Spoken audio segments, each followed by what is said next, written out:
Bonjour à tous, on se retrouve aujourd'hui pour une petite vidéo sur les modifs que j'ai faites sur le MOX2. Donc on continue sur la petite lancée, après les petits upgrades de poids, de répartition et tout ça. Et là, ce coup-ci, j'ai fait des modifs plutôt esthétiques. Donc j'ai rajouté quelques petits éléments par-ci par-là. Et je vais vous montrer en détail tout ce que j'ai fait. Il y a des trucs un peu fait maison, il y a d'autres trucs que j'ai acheté déjà tout fait, que j'ai monté. Voilà, bon, je me suis amusé, ça m'a pris un peu de temps. Mais en tout cas, j'aime bien le rendu final. Alors, pour commencer, qu'est-ce qu'on a sur la face avant? Donc il y a pas mal de changements sur la face avant. On va avoir les petits crochets là, classiques qui viennent se piquer directement sur le pare-choc. Donc il y avait des trous faits pour ça. Moi je les ai pris, alors c'est des crochets en 1/10 ou même 1/12, je ne sais plus. Bref, j'ai fait quand même attention à la taille parce qu'il y en a certains qui étaient beaucoup plus grands et j'avais pas envie d'avoir des trucs qui pendouillent là, vraiment bas. Donc j'ai fait gaffe à la taille, je crois qu'ils font 12 mm de haut, quelque chose comme ça. Donc petit crochet à droite, à gauche. Ensuite, deuxième modif. Le pare-choc d'origine, il y avait ces barres là, en plastique là, qui venaient sur le devant. J'ai coupé tout ça, là partout à la base. J'ai tout coupé parce que je trouvais ça dommage, parce que ça cachait vraiment déjà les petites raies là, qui sont dans la calandre. Et je trouvais que ça faisait un peu mastoc en fait. Donc bon, ça j'ai coupé tout ça, hop, ça n'existe plus. Troisième modif, le treuil. Donc là j'ai trouvé un treuil.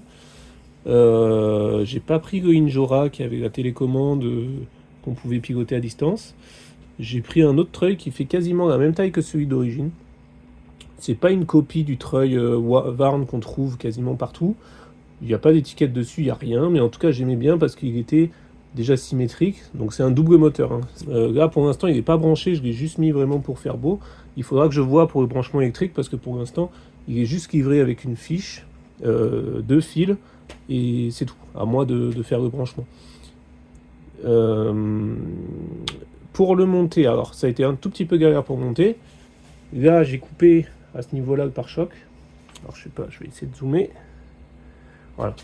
À ce niveau-là, là, j'ai coupé le pare-choc. Donc avant, il y avait le guide pour le treuil justement qui était d'origine dans le pare-choc.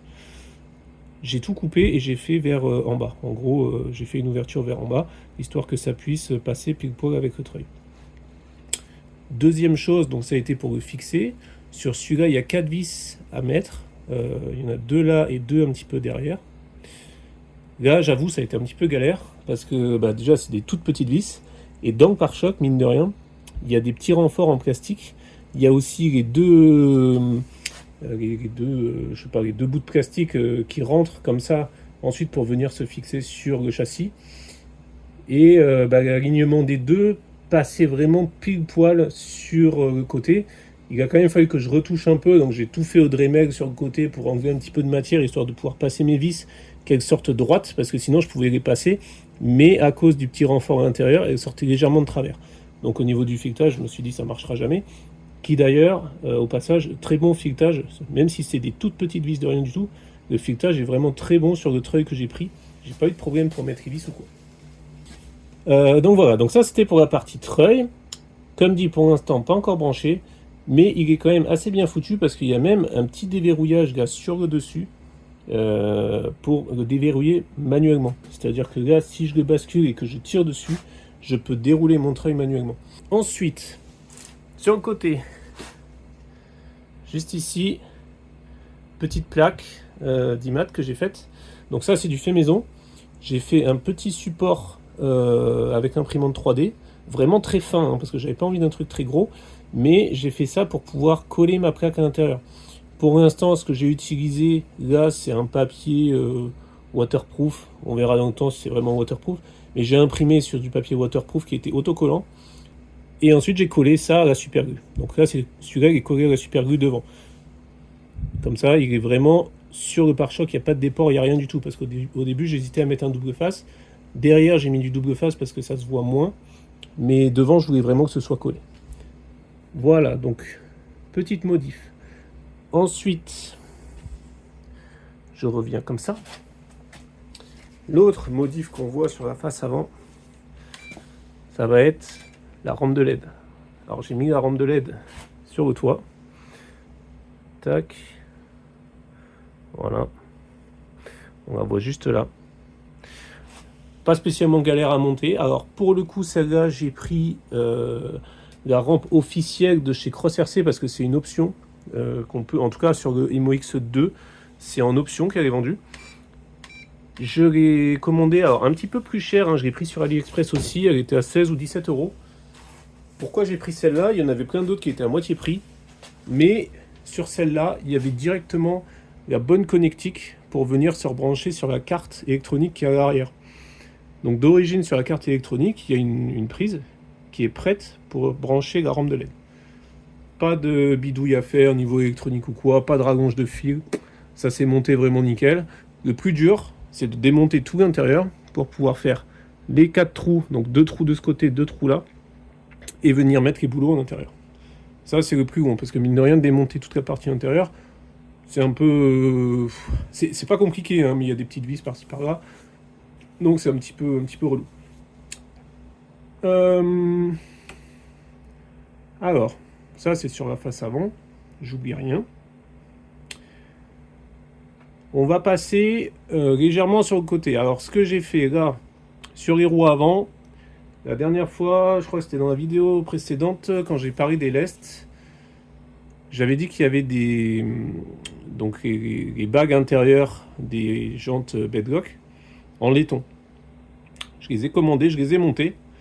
Ça me rajoute 100 grammes de chaque côté. Donc 100 grammes sur cette roue, 100 grammes sur l'autre. Et l'avantage, c'est que c'est vraiment du poids qui est au plus bas, quoi. Du coup, maintenant, je suis passé à 56,3% de répartition sur l'avant. Je trouve que ça aide encore un petit peu par rapport à ce que j'avais fait dans la précédente vidéo. Je mets une petite photo là juste pour montrer la différence entre les deux. C'est exactement les mêmes, il y a juste la matière qui change. Donc là, ils sont en laiton, ça se monte, c'est plug and play avec les jantes que j'avais. Pas de problème là-dessus. Alors, prochaine petite modif. Là, ici, je sais pas si on le voit bien, si on le voit un peu. Petit autocollant de Jeep, puisqu'on est quand même sur la base d'un Cherokee. Donc là, j'ai trouvé les autocollants sur AliExpress. Ils sont, je vais pas dire petits, parce qu'au final, ils sont bien, mais c'est pour du 1/10 normalement. C'est un effet métal. Ils sont vraiment bien foutus, parce qu'ils m'ont coûté 2 euros. Et franchement, c'est des autocollants où il reste que les lettres. Donc, c'est comme un double face. On décolle le fond, on vient coller l'ensemble dessus et on enlève la partie autocollante pour qu'il ne reste que les lettres. Voilà, donc là, le Cherokee Sport sur le côté. Là, hop, ici, on a le petit 4x4. Alors d'origine, il y a déjà un autocollant 4x4 de chez CrossRC. Je l'ai enlevé parce que celui-là était plus sympa, puis je voulais garder le même style. Là, il y a le 4 litres, du coup, que j'ai mis derrière. Et le Jeep aussi à l'arrière. Ça, je sais pas s'il y en a d'origine. Je crois qu'il est sur la petite baguette de coffre. Bon, moi je l'ai mis là. Voilà, donc petite modif autocollant. J'ai enlevé sur le toit les rampes de désensablage parce que bon, je l'ai trouvé assez grosse et puis c'était bon, la couleur rouge c'est bien, mais ça me plaisait sans plus. Donc là, je les ai enlevés. Je voulais prendre une tente pour mettre sur le toit, mais quand j'ai vu le prix, ils vendent ça à 22 euros en 20 par 20. Pour l'instant, j'hésite encore à la prendre. J'ai pas commandé, j'ai pas monté parce que je trouve ça quand même assez cher pour ce que c'est. La petite tente classique, hein, juste à fixer sur le toit. Certes, elle est bien finie, mais je trouve ça quand même assez cher pour ce que c'est. Quand on voit que le treuil, qui lui est en métal, m'a coûté 18 euros, je me dis ça vaut le coup, mais par contre, pour l'instant, la rampe, bof. Qu'est-ce que j'ai fait d'autre? J'ai enlevé les autocollants MOX2 qui étaient là sur le côté, je les ai déplacés sur la fenêtre. Sur l'arrière, alors qu'est-ce que j'ai sur l'arrière? Je vais essayer de tourner comme ça. Tac, juste ici, j'ai rajouté petite antenne. Donc j'en ai pas pris une très grosse parce qu'ils en vendent qui font 25 cm de haut. J'avais pas envie de me retrouver avec un truc pour communiquer avec les extraterrestres. Donc là, j'en ai une toute petite, je crois, elle fait 10 cm. Et en plus de ça, j'ai réussi à la remonter juste sur le... Je zoome. Voilà. Jusqu'à sur ce support. J'ai fait une petite ruse. J'ai pris un petit clou. J'ai mis un peu de super glue à l'intérieur. Donc là, normalement, il est censé y avoir une toute petite vis qui est livrée avec. J'ai mis mon clou à la place, super glue. Et là, dans ce support-là, donc à ce niveau, c'est vide. J'ai mis, avec le pistolet à colle, j'ai mis de la colle chaude. Puis j'ai mis mon clou dedans et boum, ça tient. Faudra peut-être pas trop forcer dessus, mais vu qu'il est assez long, mon clou, il doit bien arriver jusque là. Je pense qu'il n'y a pas trop de risque comme quoi pour que ça s'en aille. J'ai enlevé l'autocollant Emo X2 qui était à la place de la plaque. Donc là, on voit aussi ma plaque à l'arrière. On voit presque pas qu'elle est légèrement décollée de la carrosserie parce que là, j'ai mis du double face sur celle-là. Ça se voit pas. Et du coup, j'ai mis l'autocollant ici. J'ai rajouté 2-3 petits autocollants que j'ai récupérés avec les bagues intérieures des Angleton là, de chez Injora. Un petit sticker par-ci par-là. On n'est pas trop mis. J'ai récupéré un petit cross RC là, qui était sur le côté. Je l'ai mis là, en dessous, là, sur la petite protection de pont. Voilà, donc ça c'est pour le derrière. Et ensuite, donc l'autre côté, bon bah pareil, hein, les autocollants Jeep Cherokee classiques, rien de plus. Voilà. Ça, c'était pour l'extérieur. Et maintenant, pour l'intérieur, alors j'ai démonté tout l'intérieur, déjà pour monter la barre de LED. Et ensuite, alors, je vais essayer de prendre avec le téléphone comme... Voilà, on se retrouve avec le flash en route. La vidéo a coupé quand j'ai sorti le téléphone du support. Donc, l'intérieur, d'origine, il est tout noir. Et c'est peint par l'intérieur, donc du coup, vu que là, c'est en plastique, ça fait un effet brillant. Le bonhomme, il a un casque sur la tête. Et il y a juste les petits stickers là qu'on voit au niveau du compteur. Il n'y a que ça d'origine. Ce que j'ai fait alors, j'ai peint les sièges en gris, comme on peut voir. Tout le bord, j'ai peint en noir mat, par-dessus. J'avais masqué du coup les petits autocollants. J'ai pas osé les décoller parce que je me suis dit ils vont jamais recoller, donc j'avais masqué tout ça au scotch. J'ai peint le volant aussi en gris et ensuite j'ai peint le bonhomme. Donc je lui ai fait voilà, le haut en marron, un équivalent de jean en bleu. Et j'ai imprimé une tête en 3D. Du coup, la tête d'origine est vissée par en dessous. Donc là, j'ai juste enlevé le casque, enfin la tête avec le casque, et j'ai remplacé par ça. Je l'ai trouvé en taille beaucoup plus grande, je l'ai réduit pour avoir l'équivalent de la taille du casque. Voilà. Ensuite, alors qu'est-ce que c'est que j'ai rajouté? On voit, j'ai le rétro à l'intérieur, fixé au double face, et autour du rétro, j'ai mis les petits dés qu'on trouve sur AliExpress. Donc bon, c'est sympa quand on bouge comme ça, hop, on y voit qui bouge, et ensuite sur les vidéos en extérieur, c'est pareil, ça fait un petit élément sympa, voilà, un petit gadget. Tac, donc là, j'ai essayé de montrer voilà, le siège passager là-bas sur le côté. Et l'arrière, c'est un petit peu plus galère. Alors, en plus, il y a les renforts de la caisse. Donc, j'ai quand même aussi fait la banquette en gris. Et si je fais... Ouais, là, forcément, on voit rien du tout. Donc voilà, j'ai la petite banquette à l'arrière en gris. Et dans le coffre, alors là, ça va être galère. Voilà. On voit quand même un peu, j'ai acheté 2 grands sacs. Donc là, il y en a les uns derrière les autres. Il y a 2 grands sacs de voyage que j'ai trouvé pareil sur AliExpress, qui sont plutôt bien finis hein, d'ailleurs. J'ai tout mis à l'intérieur, ça c'est collé au double face, ça devrait pas bouger parce que j'ai un double face assez costaud. Donc là on en voit un, je sais pas si on voit le deuxième. Le deuxième il est juste là. Hop, voilà. J'en ai un vert et un jaune. Là on voit le fil de la rampe de LED qui descend. Parce que c'est un peu galère mine de rien pour le faire passer. Alors de l'autre côté je l'ai collé au plafond. Hop, est-ce qu'on peut le voir? Voilà, il sort par là le fil, j'ai collé à la coque chaude tout le long jusque derrière. Mais après quand on rassemble les éléments de la caisse, là, c'est un petit peu compliqué de bien venir le fixer jusqu'au bout.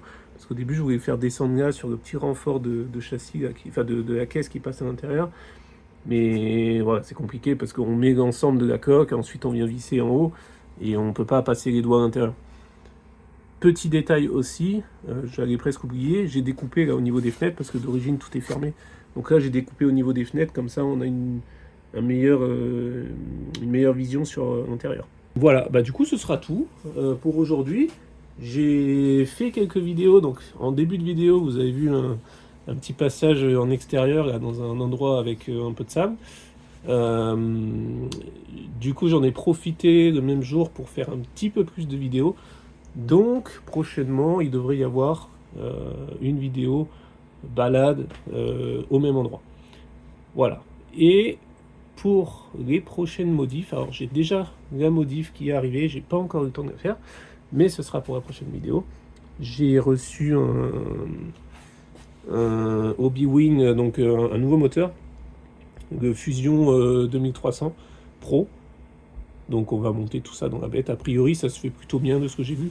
Quelques vis à enlever pour enlever tout l'ensemble avec la boîte. Ensuite on peut sortir le moteur. J'ai pris plusieurs pignons aussi, donc je testerai un peu pour voir le meilleur. J'ai je crois d'origine c'est du 20. J'ai pris le 16 et le 18. Apparemment il y a beaucoup de monde qui monte avec le 16. Je ferai des tests pour voir si, en termes de vitesse et tout, si on peut gagner un peu, quel est le meilleur, quoi. Voilà, donc sur ce, je vous souhaite une bonne journée.